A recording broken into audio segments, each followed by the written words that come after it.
Hello guys, here we provide you audio dictation in original voice of Dr. G.D. Wist at a speed of 100 word per minute.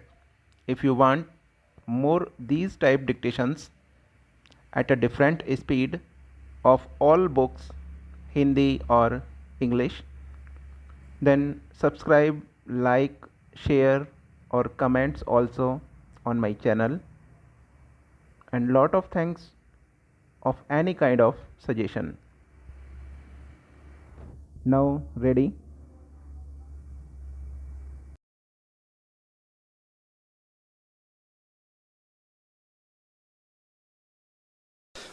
Exercise 41.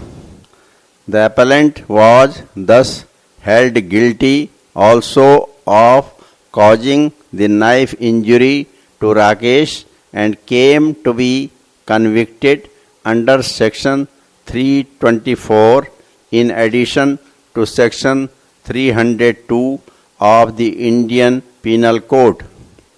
Under section 324, he was sentenced to rigorous imprisonment for 1 year.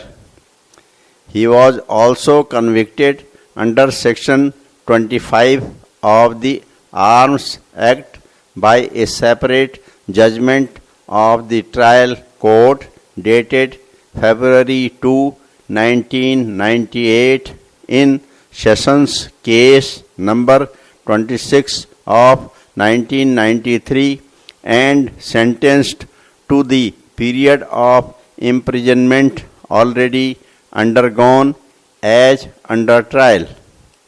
Against the two judgments of the trial court, 3 appeals were filed in the High Court. The High Court, by the judgment and order coming under appeal, dismissed all the 3 appeals and the revision and thus upheld the judgments of the trial court in all aspects. Mr. Sahai, senior advocate, appearing for the appellant, assailed the High Court and the trial court judgments and contended that the appellant's conviction for the offense of murder was not sustainable both in law and on facts. Mr. Sahai submitted that there were at least 4 circumstances that falsified and completely demolished the prosecution case. First, there was a patent contradiction between the prosecution case and the motive assigned by it to the accused for committing the crime.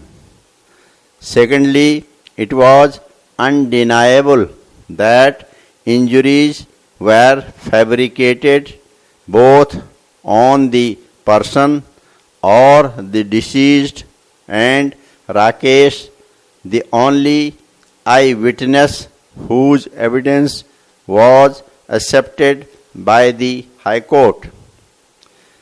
At the time when the plea was raised before the High Court that the impugned orders are vitiated on account of the non-supply of inquiry report, it would have been appropriate for the High Court to examine the averments made in the writ petition.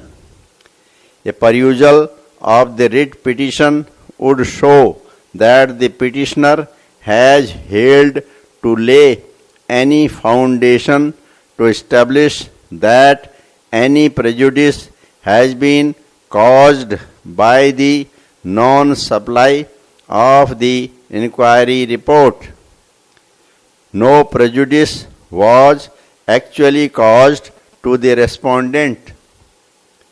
There was no failure of justice in the facts and circumstances of this case by non-supply of the inquiry report to the respondent. The punishment imposed on the respondent cannot be said to be disproportionate to the gravity of the charges proved against the respondent. The charges related to the conduct of the respondent in a financial institution whereby he procured pecuniary benefits for himself